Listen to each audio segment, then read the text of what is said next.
And he's done some. You are so blessed, Stan. You really are. For people who are listening to this, like, what is flow? The term refers to those moments of kind of total absorption and rapt attention where you're totally focused on the task or whatever activity it is that you're doing at any given time.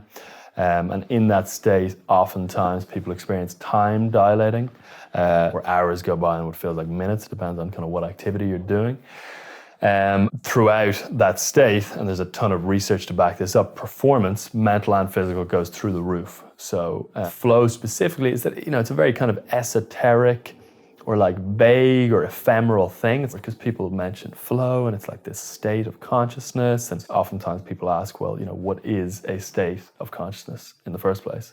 And so there's usually kind of the qualitative aspect, or like what the state feels like, which is the description of flow as that sense of being, sucked into whatever it is that you're doing, with time flying by and everything else fading off, and your kind of inner critic or the inner voice that you normally have going offline and going quiet. Then another challenge is kind of making the case that you can actually train it or improve it, and increase increase people's ability to get into it. What we're doing with the organization at the moment, that's sort of, I often describe that, before being able to do any of our trainings or even really understanding what we do, you have to kind of undergo a paradigm shift in understanding that your state of consciousness is something that you have control over, and that you actually can, I don't necessarily like the word hack, but that you can do actions and protocols and habits and behaviors that are going to cause or create a certain state of consciousness. So you need to essentially understand that